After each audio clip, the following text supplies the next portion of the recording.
313 افراد وہاں سے چلے، سب کے پاس ہتھیار بھی نہیں تھے، وہ تو ایک قافلے کو جس میں کہ صرف 40 جو ہے وہ محافظ تھے ان سے نبٹنا تھا، کیا مشکل تھا؟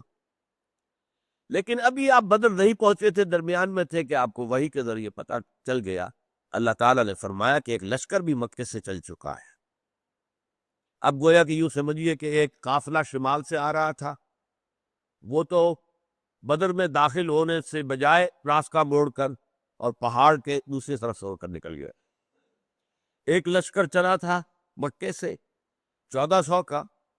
وہ درمیان میں 300-400 کے جانے کے بعد 1000 کا رہ گیا۔ ادھر مدینے سے شرقی جانب سے حضور تشریف لا رہے تھے 313 افراد کے ساتھ۔ درمیان میں جب یہ اطلاع ملی تو اب حضور نے وہاں مجلس مشاورت منعقد کی اور بتا دیا کہ دیکھو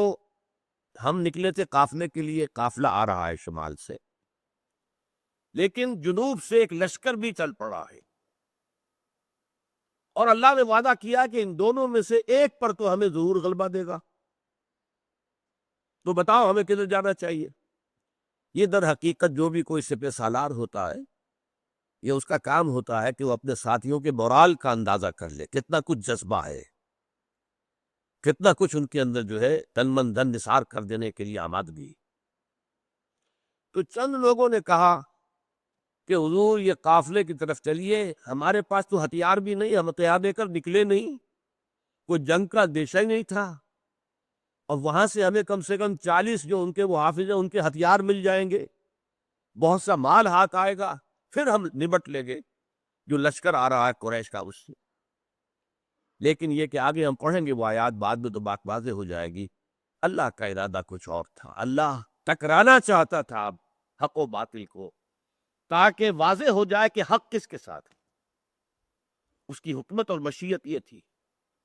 اس لیے کہ یہ کہا تھا ابو جہل نے کہ یہ در حقیقت یوم الفرقان ہوگا، ثابت ہو جائے گا، اسے یقین تھا اپنی فتح کا۔ اس کے جاسوسوں نے بتایا تھا کل 300 کے قریب آدمی نکلے، اور اس کے پاس 1000 کی نفری تھی، جس میں کہ بہت بڑا رسالہ موجود تھا۔ حضور کے ساتھ تو صرف 2 گھوڑے تھے، 313 افراد تھے، وہاں آزاد تھے۔ اسے یقین تھا تو اس نے پہلے سے کہہ دیا تھا کہ پتہ چل جائے گا کہ حق پر کون ہے، اللہ جس کی مدد کرے گا، جسے فتح دے گا وہ حق پر ہے، اور جس سے شکست ہو جائے گی وہ گویا کہ ثابت ہو جائے گا کہ بات نہیں ہے۔ تو اللہ اس کی بات اس کے منہ پر دے کر مارنا چاہتا تھا کہ معلوم ہو جائے کہ حق کدھر ہے اور باطل کدھر۔ اور پھر یہ مٹبیڑ ہوئی ہے، اور پھر اس کے اندر جو حالات و واقعات ہوئے وہ بعد میں بیان کروں گا۔